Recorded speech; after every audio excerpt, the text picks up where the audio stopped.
So let's go live on another bicycle live stream on Sunday the 4th of October at 6:55 a.m. How do I know it's Sunday the 4th of October? How do I know it's the 4th of October? Because 56 years ago I appeared from me mummy. So way back in 1964. So it's a cool 17 degrees. And I've ridden about 34 kilometres. So, and this morning is my opportunity to share with you my birthday wishes or my birthday message and of refinding my voice after 56 years. So yesterday I made my first public appearance in a couple of months. Public as in, getting together with a group. And I've been laying low for the last couple of months at least, or especially, keeping to myself, and really only I've been ignoring opportunities to catch up with friends and that, and I've just only gone out with mum and dad. So I've really been keeping to myself, and I've needed that time to disconnect from what you might describe an area of neediness, where and to rediscover an area of empowerment, as in refinding my voice. And so my birthday wish is coming from my discoveries, but it's a message that applies to all of us, a very important message. So allow me to explain. So I decided, I had a bit of a realization, I guess you could say. A couple of months ago, I had a realization where it just hit me one day. And then I went, stop hitting me one day. Anyway, it just hit me one day that I had fallen into this pattern of needing approval from others in order to feel good about myself. And I did a live stream, pretty sure I did a live stream about it at the time. And when that realization hit me, it really sort of shifted. Namaste, Robert, thank you for watching. It really sort of shifted my thinking. It brought a degree of empowerment, and it allowed me to start processing what I was realizing, and it was very liberating. I'll put it that way. It's very, very liberating. So here I am a couple of months later, and what I've discovered is I've discovered some of the qualities that were powerful with me when I was younger. I've rediscovered them. The things that have allowed me to be vegan for 40 years, for instance. Some of those qualities, some of those strengths that I have. And, it's a journey that I've had to take by sort of isolating myself and ignoring people to a large extent. And apologies to those friends that have invited me to places and I've just either ignored them or just sort of put a thumbs up as a reply. Apologies. And it also comes at a time when my dad needs daily attention, and so I spend time with him every day. And there's a lot of stuff happening there on that level. So but my birthday wishes tie in with this refining of my voice, ties in with, from a young age, having a very, very strong idealization of what is right and wrong, of what should and shouldn't be done, a very clear understanding of morality and ethics, and at a very young age, knowing that there was a right way to do things and a wrong way to do things, and maybe not always finding the way to express it, but doing what I could with what I knew inside was a very important principle to follow. The principle of moral duty and ethical responsibility. So at a young age that came through in different ways, such as wanting to make sure that people, this is before I became vegan, wanting to make sure that people were not littering was one way that it came across. That was very, very important when I was really young. Making sure that people were using the English language correctly. Different sort of idealizations of responsibility that came across. And then that sort of became cemented when I became vegan at the age of 16. And I really found my voice then, and I started to understand the importance of following your principles, your ethics, and your morality. Now, some of that got, from time to time, lost along the way. So this is a refinding of those things. And it's sort of good to get back to that point. And I may have to try and activate these traffic lights because I'm at the world's longest traffic lights. Okay.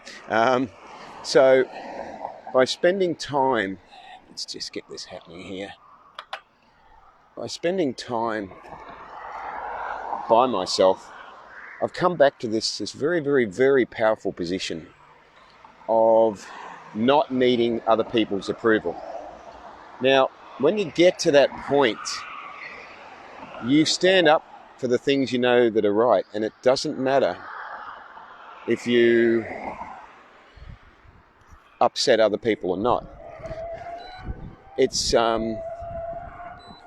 still important to be respectful, still important to be compassionate, but at the same time, it is crucial to be assertive in standing up for not only our rights and our boundaries, but the rights and boundaries of others. And I posted this as a meme 2 days ago, I think it was.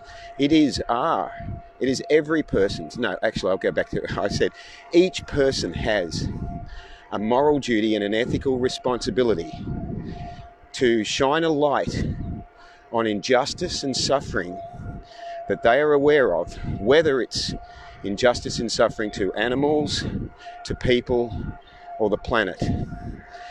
There's no, it's not dependent on borders. It's like, oh, well, it's not happening in Australia, so it doesn't matter. It's like, no. Does that make the suffering or the injustice any less? No.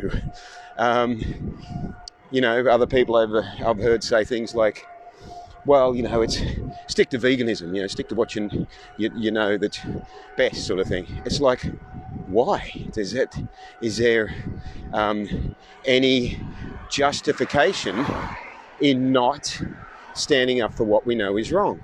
Because here is the thing. If you know something is wrong and you don't do something about it, in other words, if you have awareness that something is wrong and you're not doing something about it, you are complicit in it. You have made a decision in your mind to go, I'm not going to create awareness about that. I'm not going to tell people about it. I'm going to pretend it doesn't exist. I'm going to ignore it. I don't want to talk about it. That makes you complicit in it. So if you see, an animal being mistreated, any animal, if you see a person being mistreated, any person, if you see our environment being mistreated, any part of the world, and you don't use your talents in whatever way that you are capable of to bring awareness to this situation, then you are allowing that evil to continue. You have become complicit in that activity. So it's not just a moral duty and an ethical responsibility that we have, but it is absolutely crucial and unavoidable, because if we don't do anything about it, we are taking part in it ourselves. We are allowing it to happen. Evil only continues when good men stand by and do nothing, when they allow it to continue. So each of us has a voice, and some of us have, and we have talents in different areas. Some of us have really, really amazing talents, like say James Aspey has come along and been able to shine a light, to be a voice for the voiceless and reach such a huge amount of people. And Earthling Ed in the UK and Joey Carbstrong and people such as them. And, they've reached a huge amount of people, which is fantastic. But that doesn't mean that it's any less important for yourself if you reach just one person. At least you are doing what you are capable of doing within your talents, within your capacity.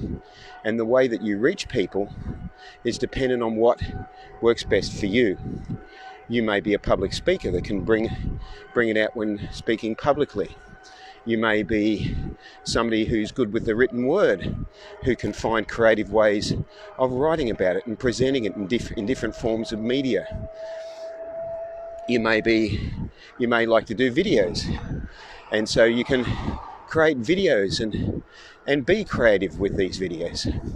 And this brings awareness to the injustices and the suffering, because we live in a world where it's not just the animals that are subject to intolerable cruelty, but it is also the way that people are treated. It is also the way Mother Earth, which is a living being, is treated as well. So my birthday wish, after 56 years on this planet and being vegan for 40 years, is that you're able to refine your voice and use whatever talents you have to stand up for what you know is wrong. To be able to say in your own way, no, this is unacceptable. I will do something about this by making others aware of what you're doing. When you shine a light on the darkness, then the darkness disappears. And it only thrives when it's left in the darkness. That's where the evil thrives, when it's kept in darkness. So that's my birthday wish. Hope you have a great day. Remember to live vegan and save lives. And I'll speak with you soon. Ahimsa.